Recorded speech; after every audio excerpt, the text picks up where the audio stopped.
Good afternoon, everyone, and welcome to the CuppaChino Club's social TV channel. An empowered woman is someone who knows her strengths and isn't afraid to embrace it. So, we invite you to join us as we introduce you to a community of South African business women who inspire change through conversations and who also wish to empower other women by sharing their stories. So, thank you for tuning into our channel. Don't go away, we'll be right back.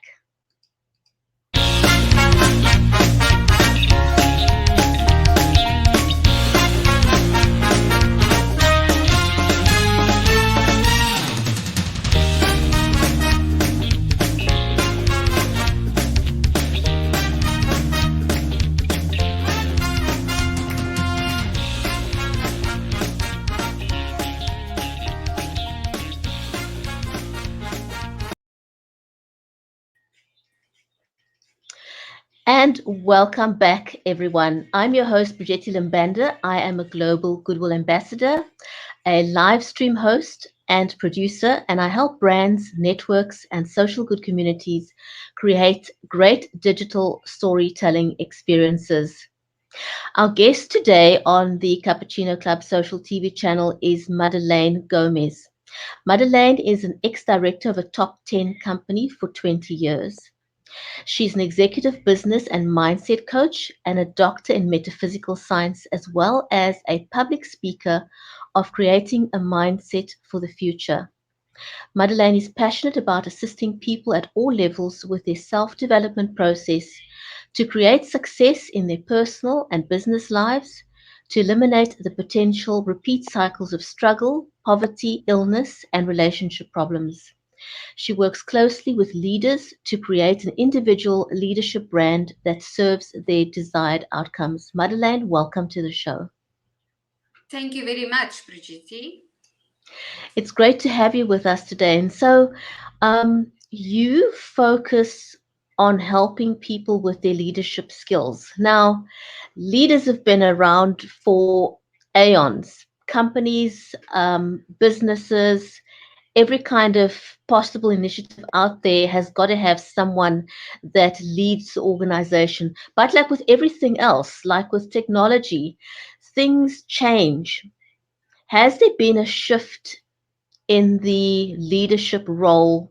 You've been in business long enough to make that judgment call. Has there been? Have you seen a shift in the way people lead, or are you seeing that there's a need for change? There's a huge outcry for leadership change and leadership behavior to change. When you, for instance, look at LinkedIn, a lot of the conversations is around leadership and failed leadership, basically, or uninspired leadership. So I believe due to the social media and people having access to information and also talking to each other more freely and openly, they came to realize that certain styles are not accepted anymore. And they want a more humanistic approach and a more approach where leaders actually unite and they're not separate from the rest. And that is what I found when I had my company for 20 years. I worked very, very closely. I partnered basically with CEOs and directors. And I could see where they went wrong in their companies and their businesses. And in those years, it was still much of a power situation. They empower and the rest, and they separate from the staff.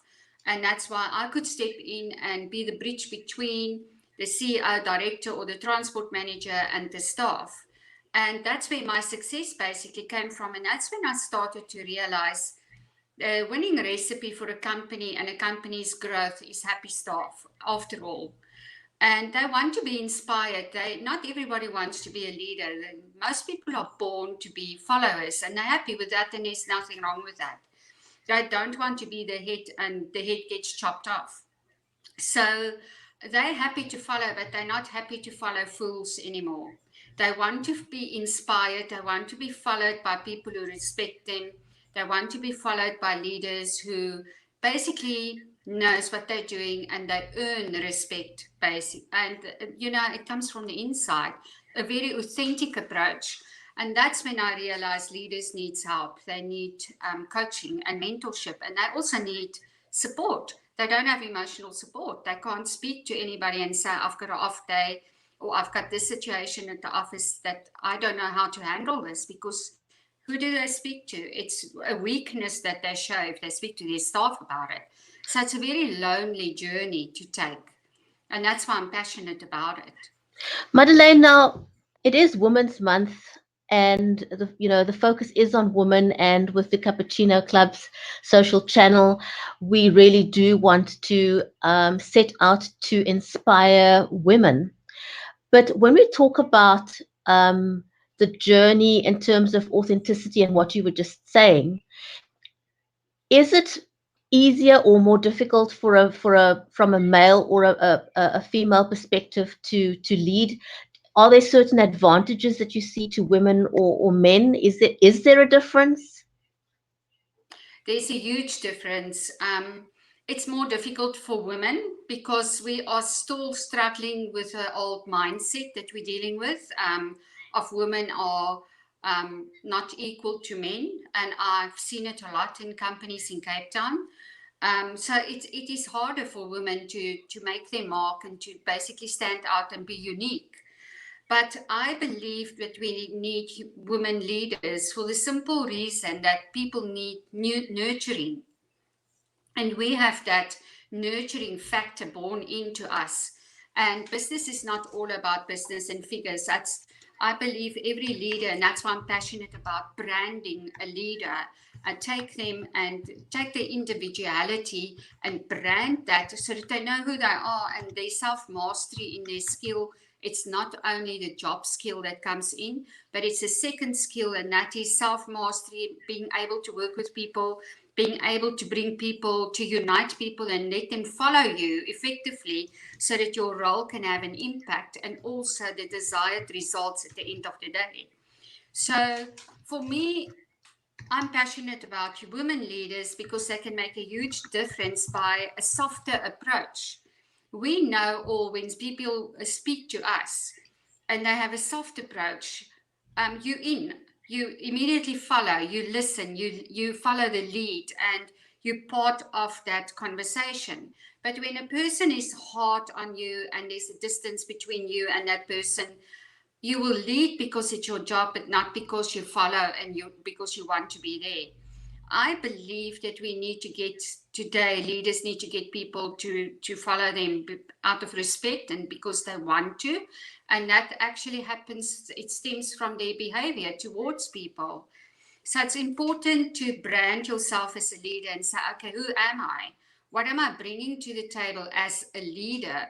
How do I want people to perceive me? What is unique about me that will inspire others? Because ultimately, as a leader, you can actually change lives. You can touch the younger ones and you can lead them into future leadership. So if you see your role in the bigger game and you see the importance of your role touching others' lives while driving a successful business, then I think you arrive. Then you make it successfully. It is that struggle in between. Um, it is hard for women. There's no two ways about it. And I think for a long time to come, it will still be hard. But all we need to do is persist and be there and deliver differently and get better results, and that speak for itself. With your coaching, could you give us three things that leaders could benefit by engaging your services? What I get mostly from the CEOs I'm coaching at the moment is, first of all, they're near burnout. So they want to know how can they restructure their life to be efficient and effective in all areas of their lives, not only business, which I Why find is that? because they burn out. They reach a stage and an age where they've put everything into their business and all they do is business, business, business. And they wake up one morning, the wife's not happy, they don't have a private relationship, they're not happy at home, they're not happy at work, and they don't know how to sort the mess out. So they more and more, I get the request to say, help me to sort my life out. I need to sort my life out. I need a balance. I'm tired all the time. I can't get to the gym. I'm very busy at the office. I need to be at home, and it's the kids, and I can't cope amongst all of this. And it's because they don't have a proper routine. They get buried in the work, and it takes over and it takes priority, and eventually they just get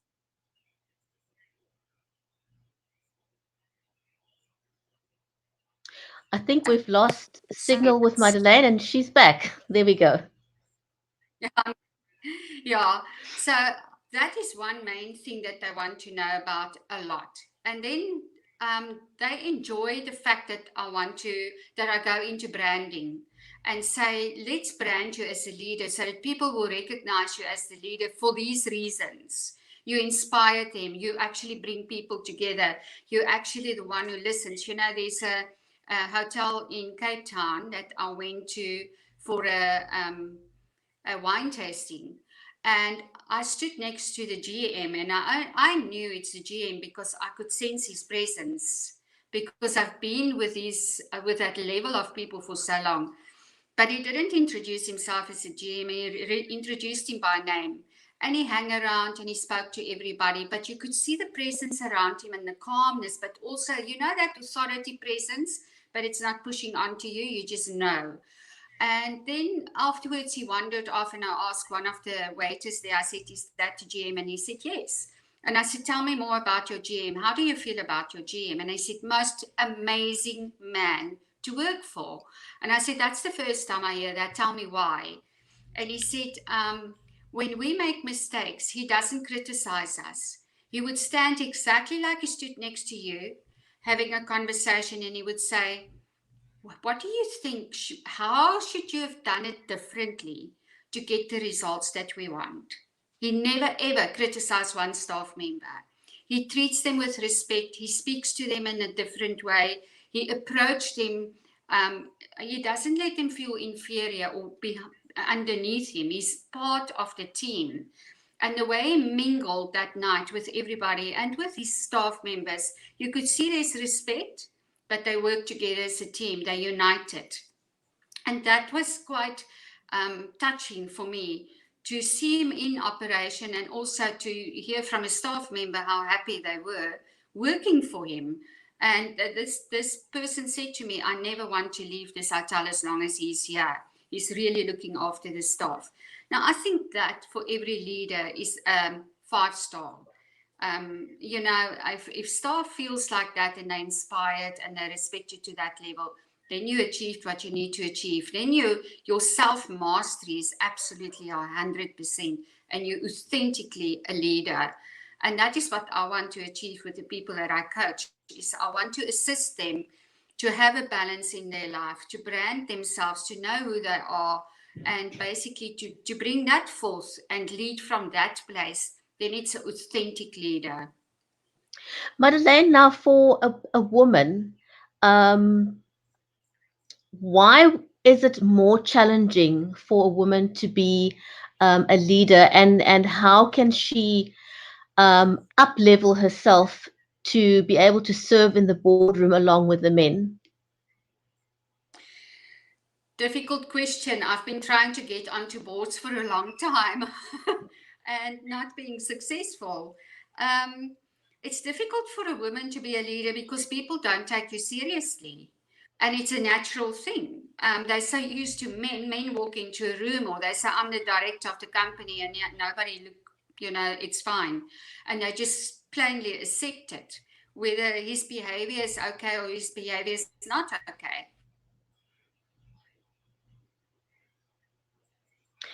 And I think Prove we've lost. herself. Other. A woman needs to work harder for people to really prove herself, to show credibility, and for people to believe in her. It's just a natural thing, I believe, that men tend to not take us very serious. And we need to prove it, and we need to show our worth, and then they come on board. It took me a while when I was the director of a company for only men, 700 Zulu people. I had my clients were only men and powerful men. And it took me a while to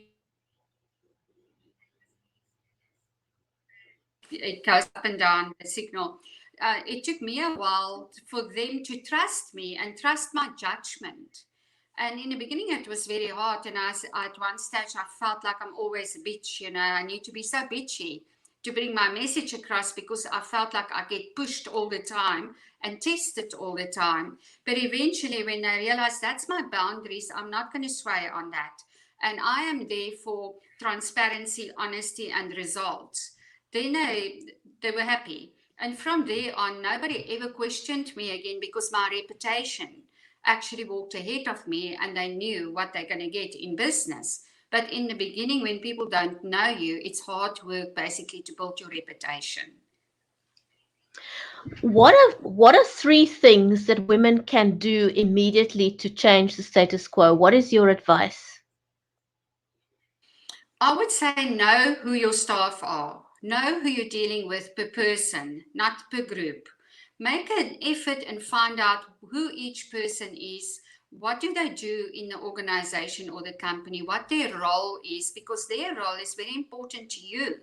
And they are either an influencer or a doer for you to succeed. So it's important to know who the people are that you're working with and who's working for you. And then the second part is immediately set boundaries and tell them what are your values so that they know who they're dealing with. Values are extremely important. First of all, it's your values that comes into play. And then it is the company values and how they perceive your values to fit into the company values. And then it is the staff values. And you need to marry all three. So it's important to bring the values across in the mission and the vision of the company and reintroduce it all the time, especially if you're new. That's one of my first steps is know the people, reintroduce your values, introduce the mission and vision. Don't just accept or assume because the staff's there, they know that. They don't know it. If they don't hear it every day and see it every day, they get blasé about it. And then be fair, be humane towards the staff, be fair, but be firm. And that way, I believe you set the mark and you bring everybody's performance in alignment with what you want and what you want to achieve. And then it's easier to manage from there. Yeah, I just want to acknowledge a comment that we got from Tony Carr on LinkedIn. He says it isn't a natural thing, and he's talking about leadership. We need to break the idea that leadership is macho. And I can't see the rest of his comment, unfortunately, but I'll have a look at that later. So yes, we certainly need to break the mold. What kind of people are you looking to work with, Madelaine? First of all, I love to work with managers who aspire to become leaders because I believe that is where our change in society is absolutely the most important.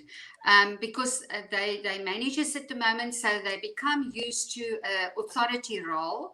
They've got people working under them, but they aspire to become the CEO or a director or whatever it is. We apologize for the signal issues. And because of that, I like to work with them because that is the ideal time to brand them, to make them aware of how to communicate with people, how to give instructions, how do you influence people to follow you instead of instruct people to follow you.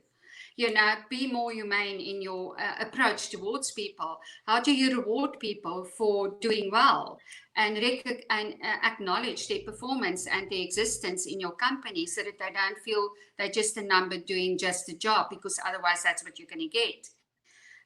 So management is extremely important. And then I enjoy working with CEOs and directors because they've been there already. They know exactly what's working for them, but they also start to realize what's not working for them. And they want to like to tweak that and change that and become better at what is not working for them. And what I also enjoy working with the directors and the CEOs with is they want to bring change into their companies. They're scared to bring change into their companies because they know people hate change. They feel uneasy about change. They feel insecure about change. But sometimes when we restructure, we just restructured one company. Nobody lost their jobs, but we restructured it in such a way where 3 people became CEOs of one company, and so that this original CEO can take a step back and start to manage it from a distance, to give him a sort of a relief, because the stress was basically killing him. And I rebalanced his life and routine for him, and we actually passed on the responsibilities to more members. And so the members who got more responsibility are very happy, because they can shoot a couple of tips that we've put trust in their ability, and also they're now allowed to lead in their own way. And if they make a mistake, so what? It can always be fixed. So the staff is far more happier now. And the original CEO can take a step back. He actually went on a week's holiday. So it's beneficial to all sometimes to look at your structure, look at where your pain points are in the company, and say, okay, what can we do about that? What can we do to improve it for the staff? Because automatically when the staff's happy, figures are up, customers are happy, and it's less work for the CEO. He can focus on the growth of the company. Madelaine, how can people connect with you? Sorry, I couldn't hear. How can people connect with you if they would like to engage your services? Brigitte, I can't hear. We've got a sound issue. Let me just do a sound check quickly and see whether I can improve that a little bit. Can you hear me now? Can you hear me? I can hear you. Yeah. Are you able to hear me? No? Okay, let me just type that.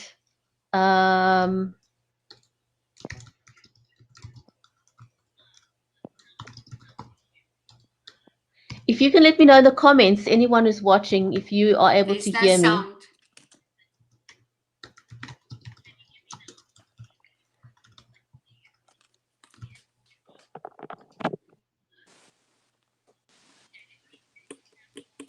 Okay, Madelaine, I'm putting the question on the banner There's there. no sound.